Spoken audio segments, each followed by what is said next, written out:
Hey, welcome to Abundant Source. In this video, I'm going to talk about the different sides of spiritual work and meditation. I just got finished with my 1-hour meditation. It's almost 7 a.m. now. I woke up at around 5 a.m., couldn't go back to sleep, and I had woken up to a dream where I was hanging out with my friend Samuel. It was a very pleasant dream. And then I woke up and turned my phone on and saw that I had a text from him that said, "I love you," that he sent me last night. And so that felt really good and was really cool to receive that energy and sort of play around with it in the subconscious astral realm while I was sleeping. So I love you, Samuel, and thank you for that. And now I want to talk about these different levels of sort of spirituality, sort of the different sides to developing your spirituality and developing a meditation practice that's going to be the most efficient for just feeling really great all the time, being your best. And so when most people, I believe, think about meditation, they think of this practice that puts you in a very deep, blissful state where you feel very energetically connected, and where you get to sort of experience reality and God more clearly, gives you more clarity and all of that. And I would say that that's definitely a huge aspect of meditation, and that is the state that I personally would like to be in all the time, nonstop. And I imagine that pretty much everybody else wants to be in also, feeling that connectedness, feeling that blissfulness, feeling that oneness with everything.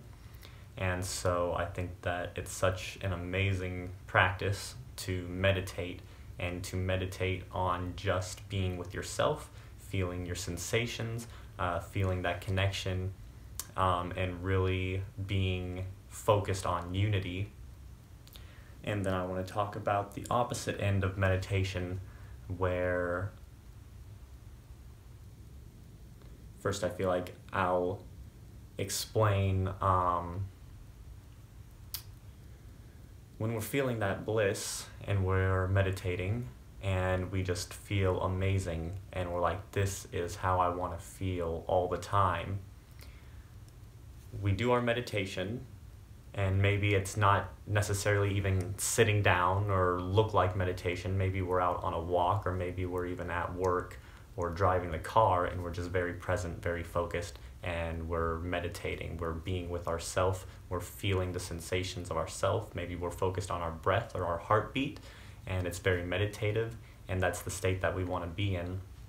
But for me, and I believe for most others, we don't sustain that state very long.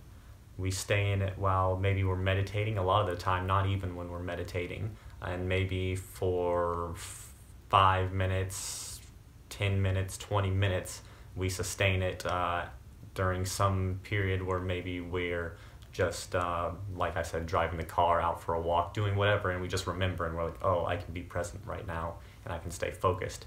And then we can maintain that for typically maybe a few minutes, some people not even a minute. And so I really want to talk about the best way to sustain that presence and that connectedness.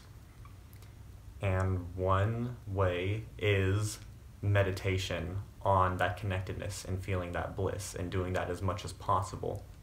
But what I've found is that we go into that state of bliss, state of connectedness, and then we fall out, and then it's like we've got this area where it's like, this is our highest reality. This is our most connected, highest version of us. And then sometimes we can feel that connection. Sometimes we are able to reach a state where we just are kind of flowing in that flow state. And then we've kind of got this one down here. I can't actually see the camera or like what's being recorded. I don't know where my hands are. They're in the camera. But anyways, so we've got like this bottom. This is like where things just, shit hits the fan basically. and we are now like in this depressed, hopeless state, like the very bottom, rock bottom for us. And so I feel like we have sort of like plateaus, or almost like an elevator, I guess you could think about it. And so when something happens to us and it's just like totally awful, like we feel the worst we've ever felt, then we drop down to this bottom level. And usually I imagine we reside typically somewhere in between like rock bottom and our highest version.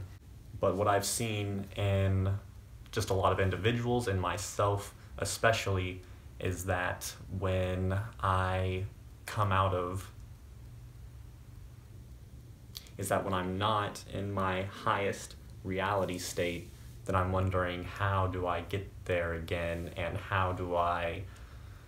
what do I do to actually put the effort in, put the action in to doing it? Because a lot of us know what we need to do, know what we're supposed to be doing. We have this vision of our highest self and what that looks like, and we have like no motivation in the moment sometimes to do it. We're feeling very wonky, very weird, like that's not what I want to do right now. I just want to be sedated, I just want to be stimulated, or just not even focus on that, because that sounds like so much effort to try and be my best self. And so I want to hopefully shed some light on, basically what I want to get at is elevating that plateau from rock bottom and being able to elevate it to closer towards your highest reality, so that way when you fall out of your highest reality and somebody makes a comment about you, or you get in a car wreck or something like that, when you drop to your lowest point, instead of being like way down here where it's just like you are hating your life, then you can actually raise that up to where you drop down and it's like, okay, it's this happened, and I can still be pretty peaceful about it, or I'm not getting triggered in the same way. You can release triggers, you can release these reactive responses that we give, and that's basically how we raise that bottom plateau up towards our higher reality, until finally we release every emotional blockage and baggage, every mental concept that we're attached to, every craving, every aversion, every distorted way of thinking, every belief that we've been programmed with, and it just keeps raising until it's totally aligned with your highest version, and then you don't have to think about it anymore, it's not work anymore, you are just swimming in Christ consciousness all the time, and that's your reality from there on out. But to raise that plateau, I found that it is not the most efficient way to cultivate that blissful meditation practice, although I would say definitely cultivate that as much as possible. But there's going to be times when, most of the time I imagine, especially for me, I'm not in that blissful state, my highest reality. I'm somewhere in between, much lower than that. And there's many times where I don't even want to try to put in the effort to reach that highest reality in the moment that I'm in. I just want to, distract myself. And so what I've found, these distractions, these aversions, these cravings, these attachments are really coming from are these mental blockages and emotional blockages that we have, typically stored in our subconscious or unconscious mind. And here is the big thing that I think would be very helpful to realize, is that we are creating our reality with our mind constantly. This whole thing is just one big creation from our mind. We create our reality every moment with our mind, and the collective consciousness creates the collective reality, and with our mind we are able to choose how we react to it. The thing is, when people hear this, most of the time, most people think our conscious mind, that they think that people are implying that we're creating our reality completely with our conscious mind, the mind that we use to think with, the mind that we use to imagine with, and the mind that we're aware of basically all the time. And they don't realize that the conscious mind, I believe, is probably less than 1% of our total mind. And that over 99%, I believe, is subconscious and unconscious. The subconscious being the things that you basically can remember, that your mind has access to, say like an emotional trauma that happened to you when you were 3 years old, and you haven't thought about it since then. You've kind of suppressed it. It's not in your conscious awareness, but it's something that can be recalled by your subconscious mind. And so the subconscious mind makes up a big portion of our mind, and then you've got the unconscious, which are things that we basically don't know that we don't know, that are like pretty much impossible for us to recall. They're things that happen outside of our subconscious even. And I would say it's more of like a universal conscious. Our unconscious, I believe, is more like the connected conscious and kind of controls everything that we are completely unaware of, but it's completely a part of our mind, and it's also creating our realities. And so what people don't realize is that when we create our realities with our mind, is that the bulk of our reality is being created by our subconscious or unconscious mind, and we don't realize it, and we're wondering what the heck is going on. A lot of people are trying to cultivate positivity and law of attraction, but they're using their conscious mind to do it, and not realizing that they have so much blockage and so much fear and anxiety and emotional stuff and mental beliefs that are holding them back subconsciously. And so when we talk about law of attraction, we're talking about like energy attracts like energy. And so even though your conscious mind may be very positive, and you may be trying very hard to think positively and attract things consciously, what you're not realizing is that the major players of your mind, the subconscious, are attracting much more powerfully than your conscious mind. And so when you realize that you have fears, any form of fear or imbalance in your subconscious mind, then you're going to attract that into your life. And so what I found to raise that plateau of like rock bottom is to really go deep into the subconscious and to find those fears and not just suppress them, because that's what's creating your reality. You're creating a reality that you don't enjoy because you're suppressing fears in the subconscious, and you're not willing to face them and to realize that there's really nothing to be afraid of in the first place.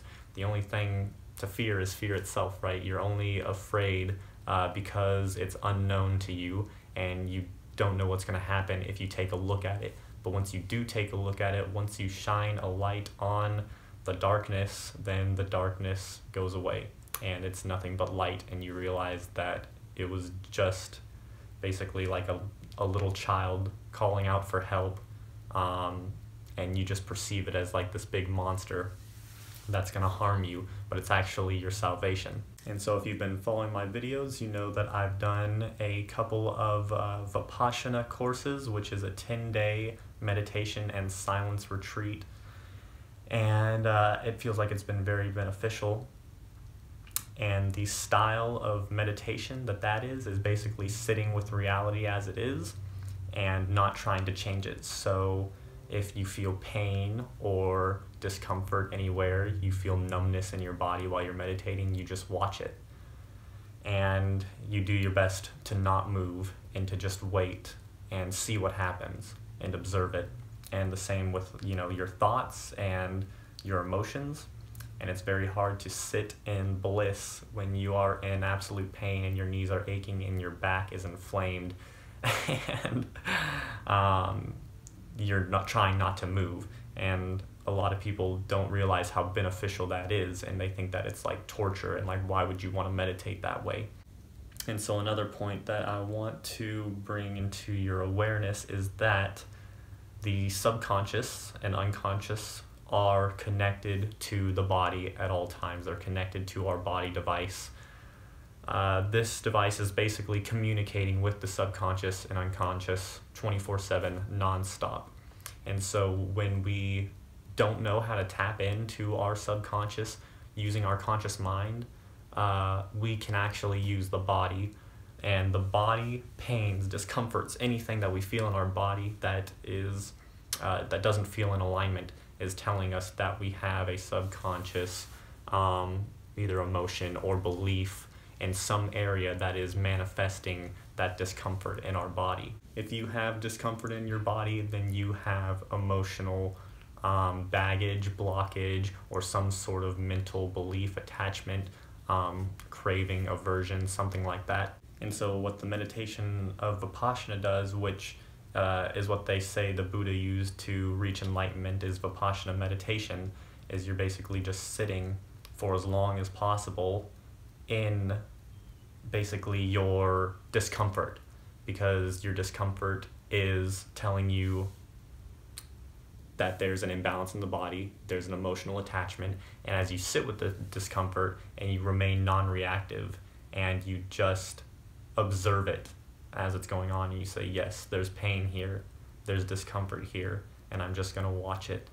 And you just start to accept it. You accept the pain, and then as you start to accept, then the pain starts to release, and it takes a very long time for very deep emotional things. And a lot of the time you've got pain in one area that's built up of many different emotions and beliefs, and takes a very long time to sort of realign. But if you can sit in that pain and discomfort and just observe and accept it, then basically what that's doing is releasing those emotions that are there that you've basically been suppressing, and then you can actually feel it realigning your physical body. And so it's much tougher than just sitting in bliss and trying to make yourself as comfortable as possible.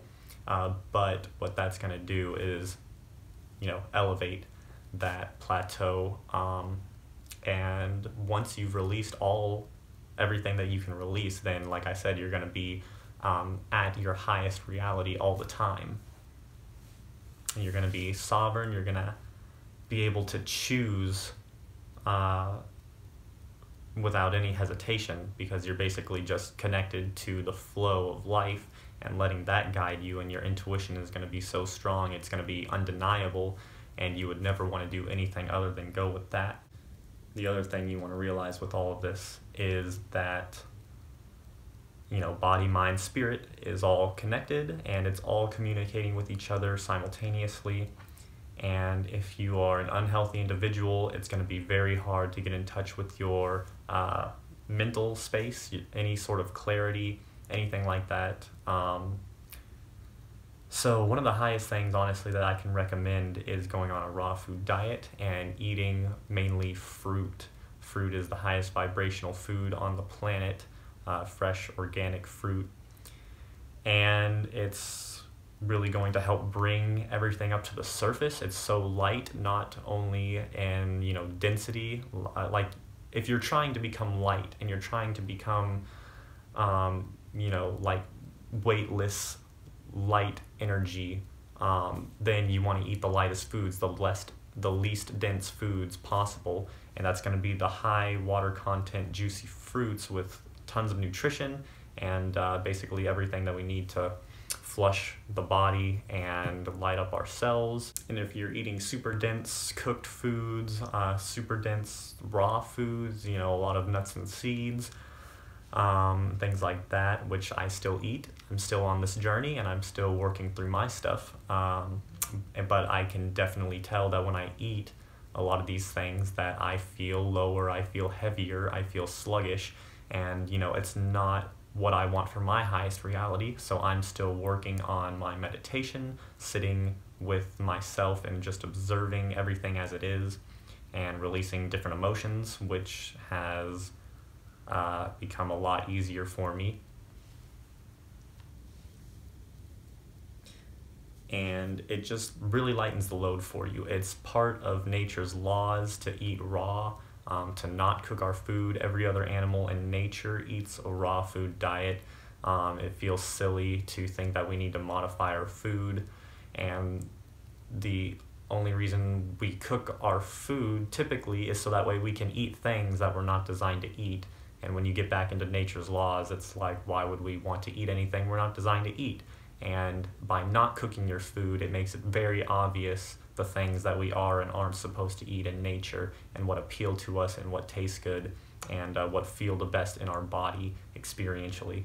And I would say that the best thing you can do for your meditation, the best thing you can do to get connected and feel like you want to meditate and feel like you can more consistently do the things you know are best for you, is honestly to change your diet.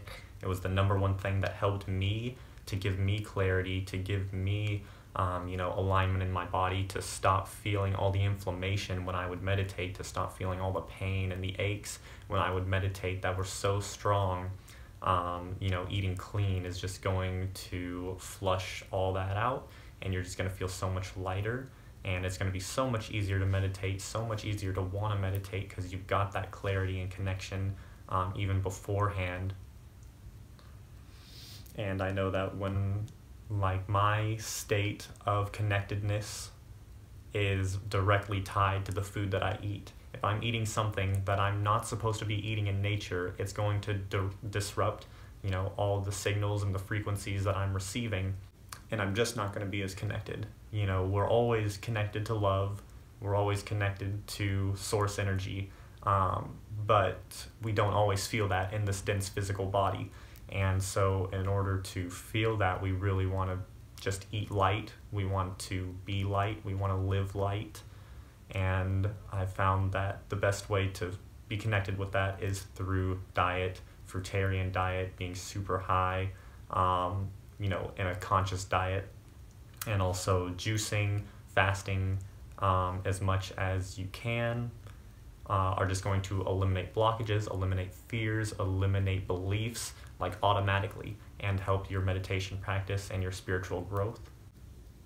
And so before I end this video, I just want to mention that I offer a few services such as distance Reiki for energy clearing, or health and life counseling. I'd love to talk with you and see what's going on in your life, and see if we can find a way to help you get more connected and feel that state of bliss more often, and maybe recommend a couple practices, or just see what's going on for you, and really give you sort of a friend to listen to what's going on, and just hold space for that, and then give advice if you want advice. And then lastly, emotion code, which is what I really recommend people trying out. You can watch my video on emotion code that I did recently and learn more about that and what it is and how it works. But it's seriously the most probably efficient, fastest way that I found to release deep emotions and instantly help people to feel better in their body, because it's instant. We go through emotions very quickly with emotion code, the quickest I've ever seen with any emotion technique. And we can target specific things, like if you've got problems with your shoulder, if you've got anxiety, if you've got things going on in your bowels or anywhere, anything that's bothering you, anything that's chronic, anything that is up and really loud for you right now, we can specifically look at that and release emotions on that. And it's amazing, because we'll do a session. Usually session is about 30 to 45 minutes. And people just find instant relief in whatever was bothering them a lot of the time. And yeah, it just really helps to clear the emotions that are on top for you right now. Everything that's ready to be released for you right now, we can release right now with emotion code. And then that's going to allow for even deeper emotions that aren't ready to be released to come up to the surface, and then later on we can do another session, release those, and we just keep on releasing and letting all those subconscious emotions, blockages and things come up to the surface, get ready to be released, and then we just knock them out. And I've been doing a lot of emotion code for people recently, and just getting a lot of really wonderful feedback, and really feeling like I'm helping benefit people and their states of mind and their well-being, and it feels really good. And so for that, you can email me. I'll leave an email if you want any of those services, you want to try out a motion code. And what I'm asking right now, this is basically for my YouTube viewers. I've been charging people $25 to $50 per session. The average emotion code session from most practitioners is probably anywhere from $45 to $100 a session. And so for you all watching this now, what I ask is that for a minimum donation of $15, and then we can go through the session, and then if you enjoyed it, you can donate as much as you like. But yeah, it does feel very good to feel like I'm being compensated for the things that I'm offering, and it feels more exciting for me to give a session and be like really pumped and happy about giving people a session when I know that I'm gonna receive something that will benefit me in my life as well. And I'm really kind of coming into that power and really trying to lean in to receiving money from people, because it's not something that I'm used to, not something that I've ever really wanted in the past. But it does feel empowering to lately ask for money for my services, and so I still want to lean into that a little further and play around with that, and figure out. I just want to know myself. I want to know what is going on in me and what triggers me and what I'm uncomfortable with, and why I've felt kind of wrong about asking for money in the past. So yeah, I am going to ask for a minimum $15 donation through PayPal or some other payable service. And I feel like $15 is such a small it's kind of crazy to get an emotion code session for only $15, and to be able to spend $15 and just knock out all these emotions that are on top for you right now and help you to feel better and more clear, I think is a wonderful thing.